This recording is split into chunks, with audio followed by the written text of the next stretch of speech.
جیم خانہ مکلی میں civil society کی جانب سے ساحلی پٹی لاڑ کے متحرک انقلابی شاعر اور پیپلز پارٹی رہنما مرحوم ذوالفقار المعروف سورج سجاولی کی یاد میں تعزیتی پروگرام پیپلز پارٹی سینیٹر ششی پلیجو کی صدارت میں منعقد ہوا، جس میں سابق ایم پی اے غلام قادر پلیجو، سندھی زبان کے اختیاری چیئرمین ڈاکٹر محمد علی مانجھی، انجینئر اوبا خشک حورالنساء پلیجو، صاحبزادی زمرد سورج سجاولی، ڈاکٹر عثمان سورج سجاولی، ڈاکٹر شبانہ پلیجو، مسرت پلیجو، فردوس عزیز میر بہر، فضا شاہ، گل بی بی شاہ، اقبال خواجہ، اعجاز واریو، محبوب روئی، امین فاروقی، اقبال جاکرو، مراد نایو، خیر محمد قوی، رمضان میمن، غلام قادر باغی، صادق علی لاکھو، فقیر نبی بخش بلوچ، سکندر پور، یعقوب پلیجو، فاروق پلیجو و دیگر سمیت سیاسی سماجی رہنماؤں، صحافیوں، اساتذہ، خواتین اور شعراء نے بڑی تعداد میں شرکت کی۔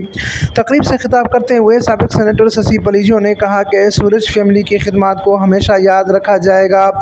سرویج کی شاعری آج بھی گونجتی رہتی ہے۔ سورج نے اپنی پہچان بنائی۔ سرویج کی شاعری نے جمہوریت کی بحالی اور سیاسی تحریکوں کو وہ روحانیت بخشی جو آمروں کے خلاف جدوجہد میں کام آئی۔ لاڑ کے اس خطے میں حالات مختلف ہیں، اس کو الگ رخ میں دیکھنا چاہیے۔ ہم چاہتے ہیں ہر فورم پر بات کریں، جزائر اور انڈس ڈیلٹا کی بات کرتے ہیں۔ جب تک ہم آواز بلند نہیں کریں گے تب تک ہمیں کوئی آ کر بچا نہیں سکتا۔ آمر جنرل ریٹائرڈ مشرف کے دور میں ہمارے خلاف مقدمات درج کیے گئے، مگر ہم کبھی بھی پیچھے نہیں ہٹے۔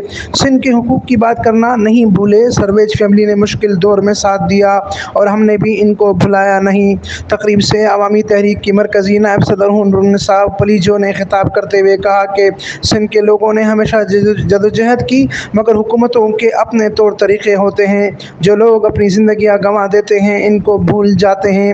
انہوں نے کہا کہ جن لوگوں نے قربانیاں دیں، جیل کاٹی اور مزاحمتی کردار بنے، حکومت کو چاہیے کہ ان کا خیال رکھے۔ انہوں نے کہا کہ سندھ میں سازش کے تحت حالات خراب کرانے کی کوشش کی جا رہی ہے، ان شرپسند عناصر کو فوری طور پر گرفتار کیا جائے۔ سورج سجاولی نے ہمیشہ جدوجہد کی، ان کی شاعری بھی مظلوموں کی ترجمانی کرتی ہے۔ تعزیتی تقریب کا اختتام مرحوم سورج سجاولی کے غزل گیت پر ہوا۔ Amin Farooqui, firestone news network, Thatta, Sindh.